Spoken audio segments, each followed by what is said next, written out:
Okay. Hello, and thank you for tuning in to Emerge's weekly interview series with women running for office. My name is Jill Barkley Roy, and I'm the affiliate director here at Emerge. And I'm really excited to be joined today by Emerge Virginia alum, Alexsis Rodgers, who is running to be the mayor of Richmond, Virginia. Several months ago, before the pandemic started, I actually had the pleasure of meeting with Alexsis in person in a coffee shop in Richmond. What was that coffee shop called?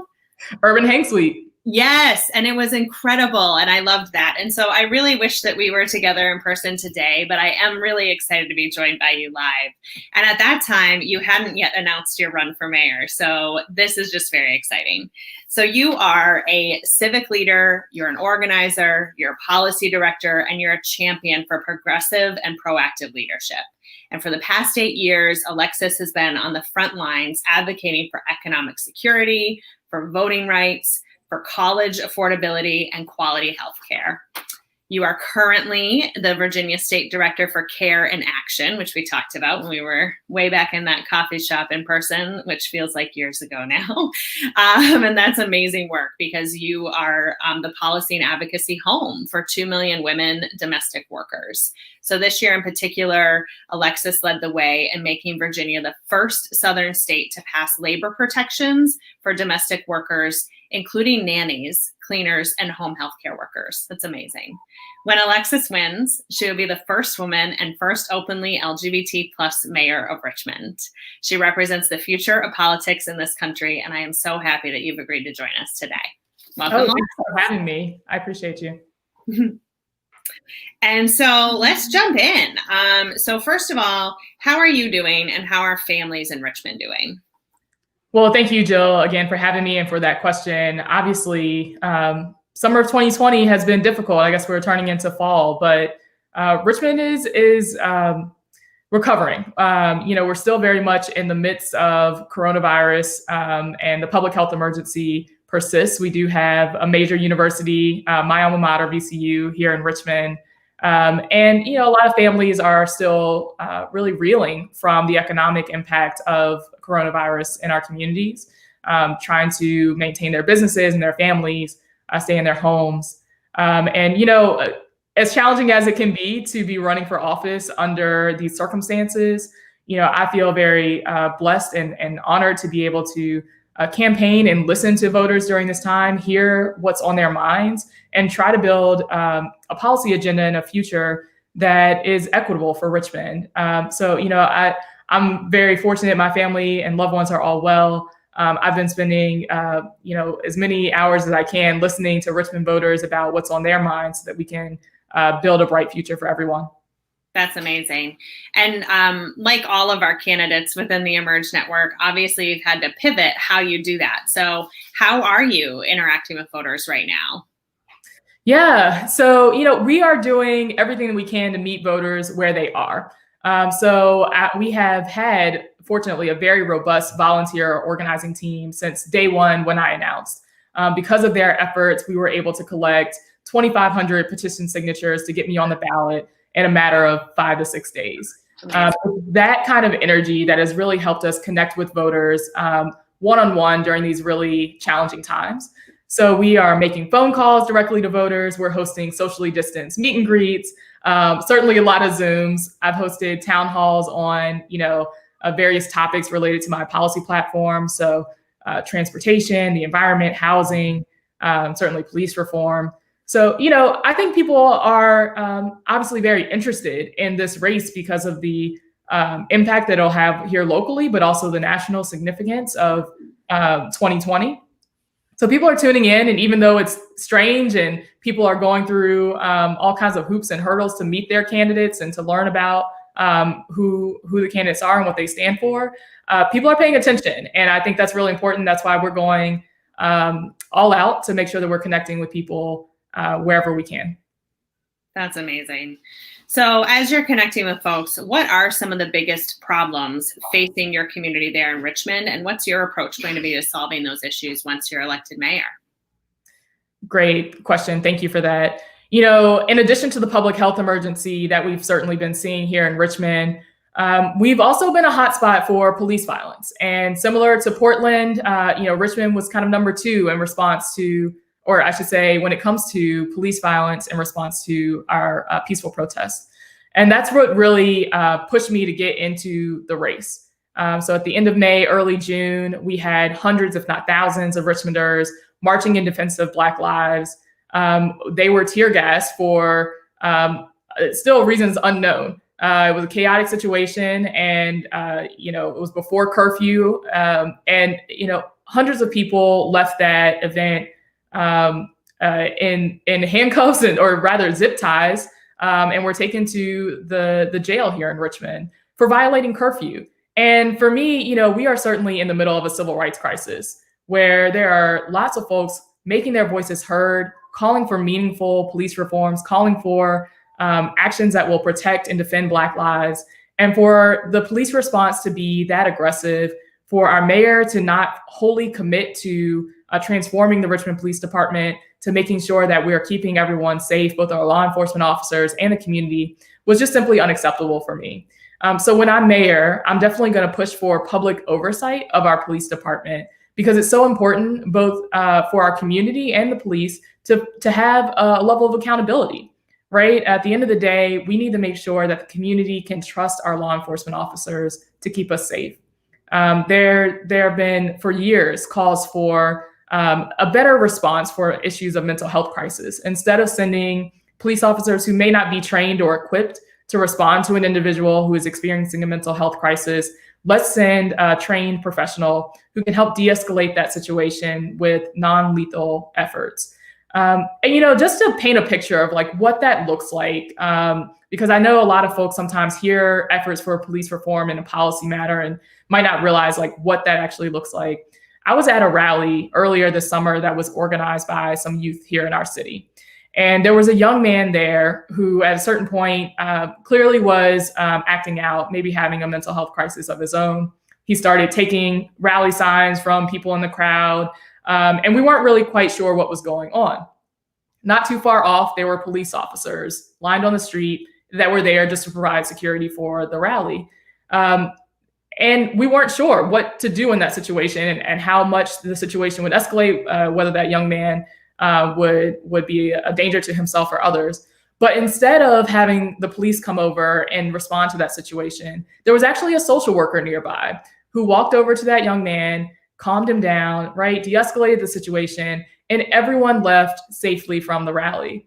That's the kind of world that is possible if you are proactive about advancing policies that prioritize a trauma-informed response instead of necessarily a law enforcement officer response when it's not really necessary. And I think that helps keep the community and our police officers safe. Thank you so much for explaining that and providing that example. I think that, language is important, and the language that organizers are using all across the country is important to model. And it's also important to explain what we mean when we say reform the police. So thank you. That was brilliant and really helpful. And I'm so glad that there was able to be a safe intervention for that man. I mean, I think all of us know someone who struggled with mental illness and mental health crisis. And we want to make sure that people we love who are struggling get the care and the services they need. So thank you so much for that. And I think you described stepping up in such an important way at such an important time. We are facing 2 pandemics in this country. That's something our president Ashanti says all the time, that we're facing the coronavirus pandemic and we're facing a racial injustice pandemic. So you stepped up. And you'll be the first in a couple of ways when you're elected mayor of Richmond. So what does it mean to be the first woman, the first openly LGBT plus person? What does that mean to you? And what does it tell other women or other people who are thinking of running for office? Yeah, I mean, I think something that I've always tried to carry with me to every leadership position, whether that was through volunteer or professional organizations, was to always bring other diverse perspectives with me. As a woman, as a queer person showing up in this work in the capital of the Confederacy, as a Black woman, there are perspectives and experiences that I bring to the table that, folks in maybe a similar walk of life, but different demographic or background just don't see. And so whether that was as president of Virginia Young Democrats, fighting to and proposing ideas to make our organization more inclusive of the trans community, more inclusive of folks who are undocumented but wanted to participate in our organization. Those are steps that I've taken, throughout my career and really voluntarily as a part of organizations that I've led, that I would take to the office of mayor, right? Making sure that we are being as inclusive as possible with our personnel policies, making sure that we are going out of our way to create stronger partnerships with LGBTQ organizations and, certainly women's and Black-led organizations in the city to make sure that we're meeting the needs of our community. It's not enough to say that you support the LGBTQ community. It's not enough to say that you support women's rights, right? As mayor, it's really your duty and your responsibility to move systems of government, to move the bureaucracy and the grind of City Hall towards a way that is actually more inclusive and welcoming of those communities. And sometimes that might mean finding ways for childcare, right? Or that might mean exploring different kinds of partner benefits. But there's always a way to make our organizations and our spaces more welcoming, to make our government more accessible to these diverse communities. And that's something that I'm really eager and looking forward to do as the first woman and as the first openly LGBTQ mayor of Richmond. Amazing. Yeah, I think, it's going to be so important to have you in that role. And I think that it's going to just encourage young people in our communities that look like you, who have a shared background of yours, to step up and run. And that's what we're all about here at Emerge. So thank you for sharing that. So obviously, I think we're a ways out from this pandemic ending, especially with, federally failed leadership in some of our states. And so how will you need to focus on helping families in Richmond recover from the COVID-19 pandemic, especially those who were particularly vulnerable in the first place in terms of healthcare and education and our economy? Absolutely. I think, number one, we've got to have a mayor that is present and listening and actively engaging our community in solving our problems, right? Because we do and have had a housing crisis in Richmond, an evictions crisis, where hundreds of people are on a docket at our courts building, awaiting evictions proceedings, even during this current pandemic. And that's just unacceptable.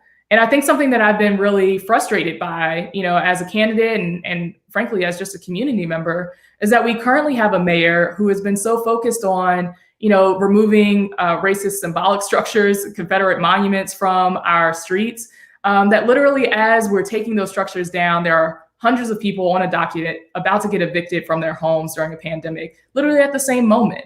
And so for me, the way that we emerge really from this crisis whole, healthy, in a more equitable way, it has to start with listening to our community and advancing policies like bold actions in affordable housing, bold actions to get working people relief, bold actions to make sure that small businesses are not just scraping by at the kind of going against the grind, against City Hall, going out of their way to fight red tape, right? How do we make governance not an obstacle to Richmond's success? And that's something that I will take very seriously from day one when I'm elected mayor. That's incredible. And I think it is really important. There have been, I think, a lot of symbolic actions taken by a lot of leaders, and it's important. I think I don't mean to, negate the impact of those symbolic actions, but we have to back them up with policy change that really impacts people's lives. So thank you. Sure. So you've been an organizer and an advocate for a long time. And for some people, it's hard for them to imagine transitioning from that space of being an organizer, being an advocate, into being an elected official. So how will you make that transition, and how will it actually benefit your constituents in Richmond? Absolutely. I mean, I would just lift up, so many of our heroes in governance actually started from a background of organizing, started from a background of, block walking, neighborhood organizing, PTA meetings. And I think of my sister in Charlottesville, Nakia Walker, who started as an organizer, started as an advocate, and saw something wrong in her community and decided to run for office. And she was elected mayor, despite, all the folks who thought, no, you're not exactly what we're looking for when we think of our elected officials. It's frankly not up to the talking heads or the folks who think that elected officials should act or look or have a certain kind of resume. It's up to the community. And that's why it's actually so powerful for folks from the background of community organizing, from the background of advocacy and policymaking to run and to be successful.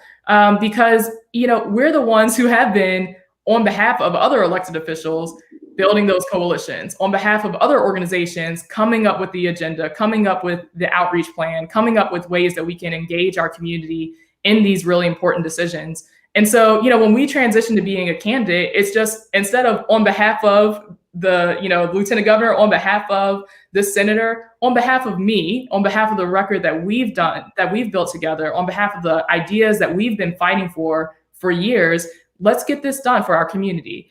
And, I think it's, time will tell, right? And we're running a campaign that is very organized and very professional. And I look forward to winning in November. But I think that there is that tendency, Jill, like you mentioned, to kind of underestimate or to devalue the experience of an organizer. But we know that, look no further than President Barack Obama, right? Who started as I was going to mention that. I was like, I know there's a talking point about it. He was just a community organizer. I've got my support here, ready, right? Ready to go walk. And that's so important. And I think it also speaks to the kind of leader you'll be when mayor, right?